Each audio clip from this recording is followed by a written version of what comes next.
Hello and welcome to Parkway Education. आज हम class 10 के poem the frog and the nightingale का second part करने वाले हैं।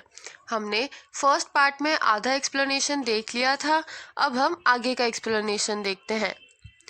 तो हम यहाँ से चालू करते हैं। Next night when the nightingale shook her head and twisted her tail, closed an eye and fluffed a wing, and had cleared her throat to sing, she was startled by a croak. "Sorry, was that you who spoke?" she inquired when the frog hopped towards her from the bog. "Yes," the frog replied. "You see, I am the frog who owned this tree. In this bog I have been long known for my splendid baritone. And of course I wield my pen for the bog trumpet now and then." तो अब इस paragraph का इस stanza का मतलब क्या हुआ ये समझते हैं। तो जैसे ही नाइटिंगेल तैयार हो रही थी गाना गाने के लिए, उसने अपने जो है विंग्स वो तैयार करे, वो फैलाए, और उसने अपनी टेल जो है वो ट्विच करी, अपना सर हिलाया, और आंख बंद करके जैसे ही वो गाने वाली थी तो जो फ्रॉग है वो उसे रोक देता है। स्टार्टल्ड बाय अ क्रोक का मतलब हुआ कि फ्रॉग ने उसे रोक दिया, एक क्रोक की आवाज आई और उससे वो रुक गई। स्टार्टल्ड का मतलब होना है रोक देना, और क्रोक तो हमने जैसे डिस्कस करा ही था फर्स्ट वीडियो में, क्रोक वॉइस होती है फ्रॉग की। तो फिर नाइटिंगेल उससे पूछती है, सॉरी, क्या वो तुम थे जिसने मुझे रोका? क्या वो तुमने ही क्रोक की आवाज निकाली? शी इंक्वायर्ड द फ्रॉग, मतलब उसने फ्रॉग से इंक्वायर करा। कब? जब फ्रॉग उसके पास आ रहा था। Hopping towards her from the bog, मतलब जब वो हॉप कर करके आ रहा था। तो यस द फ्रॉग रिप्लाइड, मतलब हाँ मैंने ही तुम्हें रोका, ये ऐसा फ्रॉग ने कहा। You see I am the frog who owns this tree, मतलब वो बोलता है कि ये जो पेड़ है, हमने लास्ट वीडियो में बात करी थी कि एक समाक ट्री है वहाँ पे जहाँ पे नाइटिंगेल बैठ के गाना गा रही है। तो वो जो ट्री है, फ्रॉग ये बोलता है कि ये जो ट्री है ये मेरा है, और I have been long known for my baritone. Baritone मतलब मेरी आवाज के लिए मैं बहुत ज़्यादा नोन हूँ इस जगह पे, और यहाँ पे सिर्फ मैं ही गाना गाता हूँ। And of course I wield my pen for the bog trumpet now and then. Trumpet क्या होता है? जैसे हमारी रैलीज वगैरह निकलती है, और जो शादियों में जैसे कि जो बैंड होता है वैसे ही ट्रम्पेट भी होता है। तो वो बोलता है कि मैं ही वो ट्रम्पेट चलाता हूँ, और नाउ एंड देन मतलब हर वक्त यहाँ पे सिर्फ मैं ही ट्रम्पेट गाता हूँ और मैं ही उसकी तैयारियां करता हूँ। तो अब इसका नेक्स्ट पार्ट देखते हैं। Did you like my song? Not too bad, but far too long. The technique was fine, of course, but it lacked a certain force.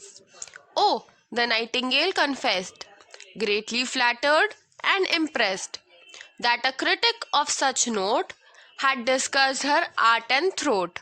I don't think the song's divine, but oh, well, at least it's mine. तो अब यहाँ पे क्या होता है कि जैसे ही last stanza में फ्रॉग उसकी तारीफ करता है, वो बताता है कि ये ट्री जो है वो मेरा है, और यहाँ पे जो ट्रम्पेट है वो मैं ही चलाता हूँ। तो इसीलिए जो नाइटिंगेल होती है वो सोचती है कि ये तो बहुत ही इम्पोर्टेंट पर्सन है, इसको नॉलेज है सॉन्ग्स के बारे में, इसीलिए मैं इससे पूछती हूँ कि मेरा सॉन्ग इसे कैसा लगा। इसीलिए वो यहाँ पे ये पूछती है, did you like my song? और यहाँ पे जो दो डिड यू है ये क्या सिग्निफाई कर रहे हैं? तो ये सिग्निफाई कर रहे हैं कि नाइटिंगेल खुद को इतना छोटा समझती है फ्रॉग के सामने कि उसे ये क्वेश्चन पूछने में भी बहुत हिचक लग रही है, वो हिचकिचा रही है ये क्वेश्चन पूछने में। इसीलिए वो नर्वस होके थोड़ा थोड़ा धीरे धीरे बोलती है डिड यू, फिर वापस से वो बोलती है डिड यू, और फिर वो अपना सेंटेंस कंप्लीट करती है। तो इसीलिए जब नाइटिंगेल ये पूछती है did you like my song, तो उसका फ्रॉग क्या उत्तर देता है? Not too bad but far too long, मतलब वो ये बोलता है, वो तारीफ नहीं करता है। नॉट टू बैड, वो ये बोलता है कि हाँ इतना बुरा भी नहीं था, बट फार टू लॉन्ग मतलब बहुत ही ज़्यादा लंबा था। The technique was fine of course, but it lacked a certain force.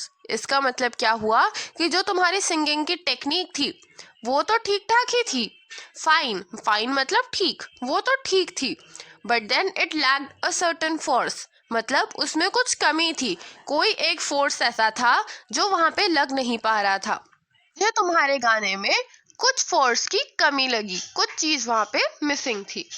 तो उसके बाद में नाइटिंगेल क्या बोलती है, ओह द नाइटिंगेल कन्फेस्ड, मतलब यहाँ पे कन्फेस्ड वर्ड यूज हुआ है, तो इसका बहुत ही ज्यादा इंपॉर्टेंस है इस वर्ड का जो है कन्फेस्ड। कन्फेस्ड यहाँ पे इसीलिए यूज किया है कि नाइटिंगेल ये एक्सेप्ट कर लेती है, वो बोलती है ओह, और वो ओ इस वे में बोलती है कि जो भी फ्रॉग ने उसको बोला है वो सब सही है, और नाइटिंगेल मान लेती है कि हाँ ये शायद मेरी गलती थी और मेरे गाने में कुछ कमी थी। Greatly flattered and impressed that critic of such note had discussed her art and throat, मतलब वो भले ही ये मान लेती है बट देन वो इम्प्रेस भी होती है और वो बहुत ही खुश भी रहती है। तो वो खुश क्यों रहती है, क्योंकि उसे लगता है कि फ्रॉग बहुत ही इम्पोर्टेंट पर्सन है। जैसे कि यहाँ पे लिखा है critic of such note, critic का मतलब होता है एकदम ही ऊंचा लेवल वाला, तो had discussed her art and throat, मतलब भले ही उसने उसकी तारीफ तो नहीं करी हो बट देन उसने एटलीस्ट डिस्कस करा, उसको उसकी गलतियां बताई, तो वही नाइटिंगेल के लिए बहुत था। I don't think the song's divine, but oh, well at least it's mine.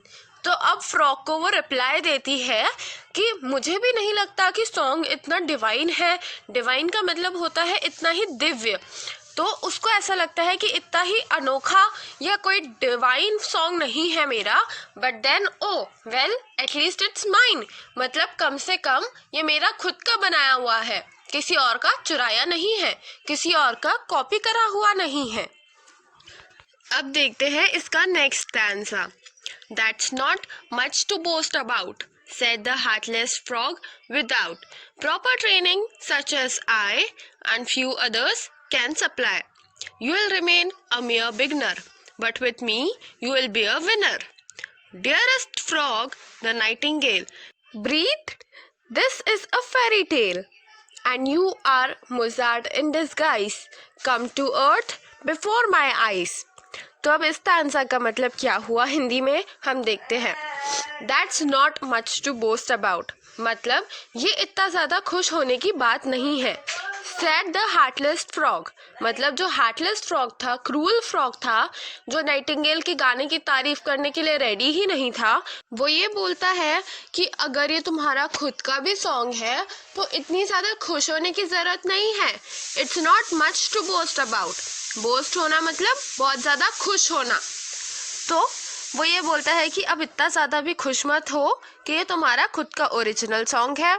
Without a proper training such S I and few others can supply, मतलब अब वो ये बोल रहा है कि बिना एक प्रॉपर ट्रेनिंग के जो मैं दे सकता हूँ और कुछ कुछ अलग लोग दे सकते हैं, मतलब फ्यू मतलब बहुत कम, तो वो अब यहाँ पे भी खुद को जो है वो बहुत ही इम्पोर्टेंट बता रहा है, वो खुद की तारीफ करने से रुक ही नहीं रहा है और नाइटिंगेल की तारीफ करने के लिए रेडी ही नहीं है।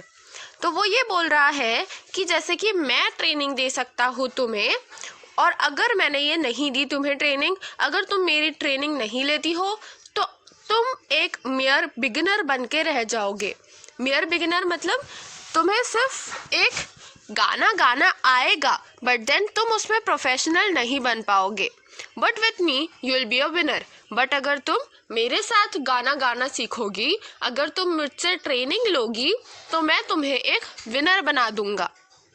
डियरेस्ट फ्रॉग द नाइटिंगेल, मतलब वो ये बोलती है कि बहुत ही ज़्यादा डियर है ये फ्रॉग, कितना अच्छा है कि मुझे गाना गाने के लिए सिखा रहा है और वो खुद तैयार है कि वो मुझे सिखाए। तो वो ये सोचती है this is a fairy tale, fairy tale मतलब वो ये सोचती है कि अरे वाह, ये तो कोई सपनों की दुनिया लगती है, ये तो कोई एक फेरी टेल है।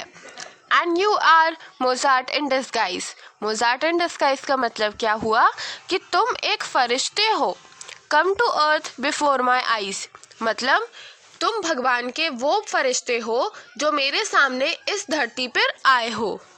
अब इसके आगे की जो पोयम है, अब हम वो नेक्स्ट स्टैंजा से अगले वीडियो में देखेंगे।